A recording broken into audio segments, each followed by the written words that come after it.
not the Jedi way. I am no Jedi. Possibly one of the greatest moments in all of Star Wars.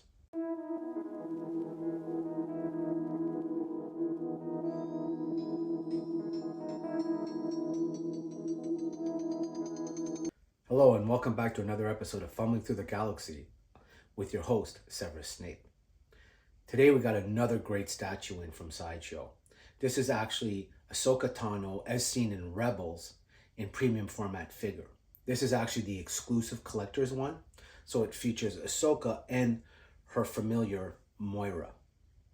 So if you're interested in only seeing the toy or the statue in this case, by all means, skip ahead, have a look. This is one beautiful piece. For those of you who want to talk a little bit about Ahsoka and Rebels, stick around and let's get into it. So as we know, Ahsoka comes along in Rebels known as Fulcrum. And so she's revealed to be Fulcrum and then aids the crew of the Ghost in their adventures against the Empire, and specifically she is instrumental in my opinion, one of the greatest arcs in all of animated Star Wars, which is the Twilight of the Apprentice arc. This is where Ahsoka not only battles some of the Inquisitors, but also faces Darth Vader for the first time, or Anakin for the first time since he's become Darth Vader. There is that famous scene, that clash, where Ahsoka, exclaims, I am no Jedi, which is such a fantastic and pivotal moment in her journey as well as Star Wars. She also, of course, cleaves Anakin's helmet in half to reveal his Sith eyes, his damaged face, and also to understand that Anakin is dead and all that's left is Vader. Ahsoka. Anakin. She has a great battle there, which concludes really in later episode, which is World Between Worlds.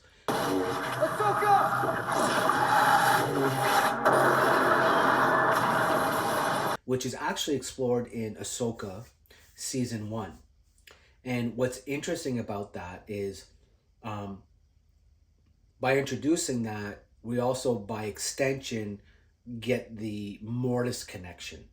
And so in Rebels, we know that Moira, her familiar, the bird that's with her, is actually an extension or a living embodiment of the daughter. Yeah, whenever Ahsoka was around, you were always close by. How did you get here? From the arc of Mortis, the Mortis arc in Clone Wars. So you had the father, the son, and obviously the daughter. And the daughter, in giving Ahsoka her life essence when she's dying, and Ahsoka's also dying.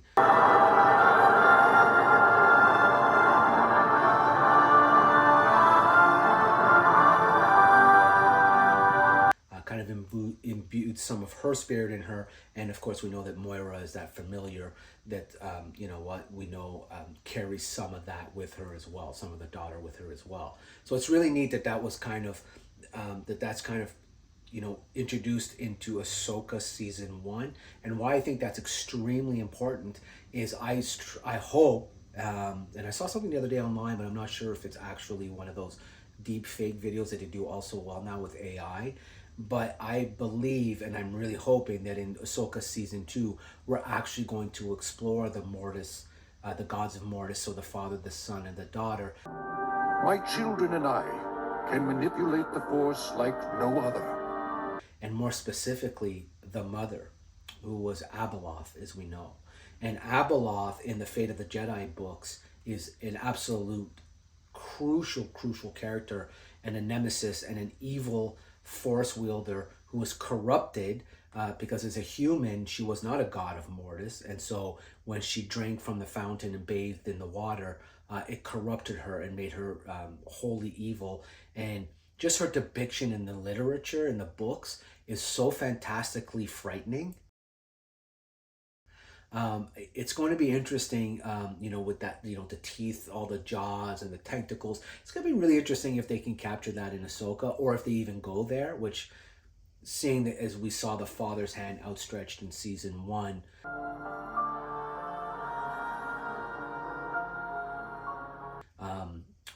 I'm assuming they're going to go there. It's going to be really neat to see how they can do Abeloth. And if they do Abeloth, I hope they do her justice, and I hope they really explore it. One thing I will say, for me personally, as much as I'm enjoying the Skeleton Crew, and I've enjoyed the other shows, and thank God Skeleton Crew is really good, and a lot of people are enjoying it because they needed a win. For those of us who are diehard fans, yes, we've backed even the less than stellar shows, because any Star Wars content is great content, but Skeleton Crew has been exceptionally good, so I'm happy they need the win. But they also need to do something which I think everybody can agree on, is enough with these 30-minute episodes. If you've got 8 shows to do, like, give us an hour. Give us 50 minutes. Give us an hour. Like, these 30-minute bangers, okay, like, are they good? Yes, but 30 minutes, like, it always feels like it's just on the cusp of being like just incredible episode, and then it ends, and then you're waiting for the next episode. I don't know, there's something that's missing in that 30-minute format for me, because there's so much exploration. It's such a large universe. There's so much backstories. There's so many tie-ins, Easter eggs, all that kind of stuff, that you really want to have the time to be able to just soak everything in. And I just feel the 30-minute format for me really doesn't work for such high quality, high budget shows. So anyway, that's my own personal gripe. So back to Rebels. So so you get those tie-ins. Again, one of the greatest episodes, Twilight of the Apprentice. You get the reveal. You get, finally Ahsoka saying she is not a Jedi. And that, of course, opened up a whole other conversation for the fan base about, the gray Jedi, and do gray Jedi exist? And I've already talked about this in another video, and the answer is no. According to George Lucas, the answer would be no.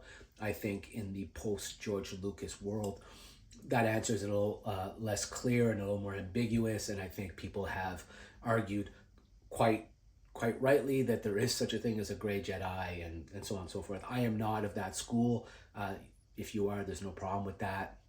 I think it's pretty much Jedi and Sith, and there really is no in between. So when Ahsoka renounces that, you can see that it really takes her a long time, and really till now, to really re-embrace in the season 1 of her own show, to re-embrace the Jedi. And so it'll be interesting to see how they fold that into future episodes, into the future canon. And so anyways, this statue is absolutely phenomenal. It is, Ahsoka as she's seen in Rebels. It is Moira, her familiar, as seen in Rebels.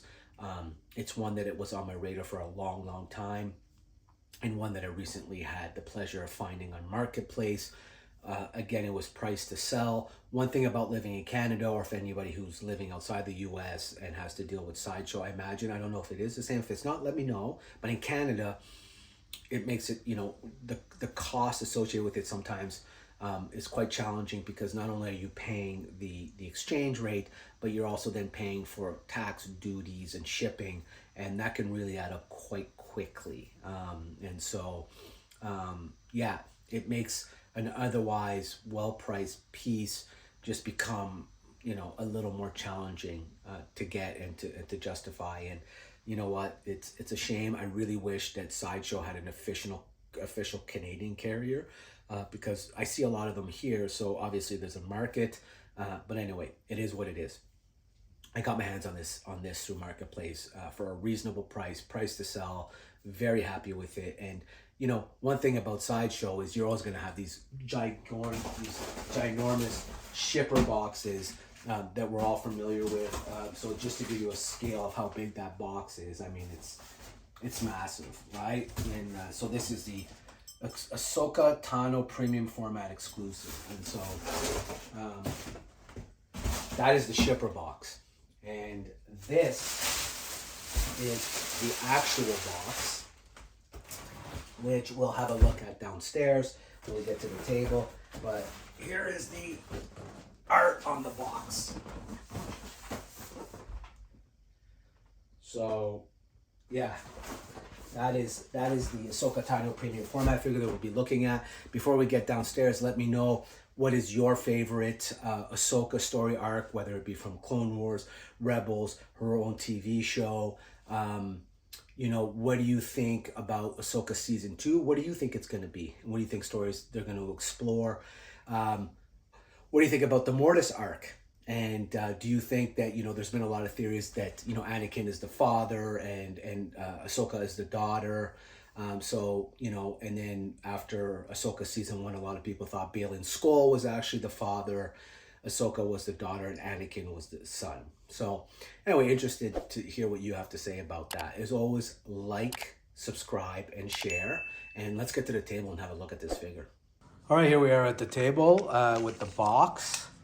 So we looked at the shipper upstairs in the preamble. This is the actual box. As you can see, you know, once again, box art just absolutely phenomenal. You know, when it comes to the premium format figures, they don't do a whole lot with the boxes, but nonetheless, the design, layout, everything is always top notch. Just to give you an idea of the scale of this box and what you can expect when it's coming in the mail, this box is actually 28 inches tall by 24 inches wide and approximately 12 inches deep. So I mean, that is, you know, a rather large box. In the bottom right hand corner here, you'll see it's sorry, let me try that again. So here you've got your Star Wars Rebels logo, so you know where this is coming from. Again, you know, not a whole lot going on in terms of what they're showing with these boxes on the premium format, but here is the back image. So I'll just try and get a little closer here so that you can really appreciate the depth of this design, which is just fantastic, you know. So yeah, I'm really excited to take a look at this.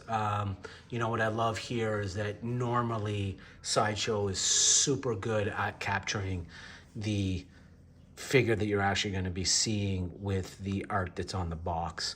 So I'm really excited to see if that is, you know, if it's remains true of this particular figure. I love her white dual lightsabers here. Love the flow on the Leiku. Again, you know, from her look and her clothes from the Rebels, everything looks top notch. So yeah, let's take it out of the box, have a look. So here's what it looks like when you've opened the packaging. I mean, the scale of this thing is going to be quite impressive. One of the things I did want to quickly look for, of course, is the base, which always gives you your number, because once this is built, certainly not going to be, wow, this got some wild weight to it. This awesome base on the show. So in here we've got 1267. So of course, because this is the limited edition run, I believe only 3,000 of this version have been made for the special edition. So, and then I believe 6,000 of the other regular one. So we'll put this thing together and have a look at it. Okay, so we'll start with the torso. Again, like, I mean, look at the detail in her robes. I mean, just every single detail is just so accurately captured, down to the design, texture. Again, you never miss. Now, you know, you've got this peg system. That's pretty straightforward, figuring out where this is supposed to go. So that's her legs, torso, and chest. All right, the arms come separately with the lightsabers. So that's pretty cool. Okay, so here you've got your left arm. Fits snugly in there. The right arm, which is the one that's going forward, as you could see on the photo, the cover. Again, snap fit, super easy to put in. Let's take a look at the head sculpt. This, I think, is going to be very impressive, and of course, It absolutely is. I mean, just phenomenal. I mean, I can't tell you how detailed the eyes are. The Leiku is, I mean, everything. One thing I will say is you absolutely get what you pay for when it comes to Sideshow. I'm going to turn her around so we can keep looking at her the correct way while we're building her. So there you are. And then essentially, I mean, I'll show you this figure, but this is not one that I go through building all the setup here. But this is Moira. So again, I mean, I love the texture, love the paint apps. Tail's great, eyes are great. I mean, everything about this is just top notch. So there's your Moira. So there you have it. This is your Sideshow premium format Ahsoka Tano as seen in Rebels. Premium format figure from Sideshow. Another absolute stunning piece. They never miss. Again, let me know your favorite version of Ahsoka. Let me know your thoughts on the Mortis arc. And as always, like, subscribe, and share. And until the next one, may the Force be with you always.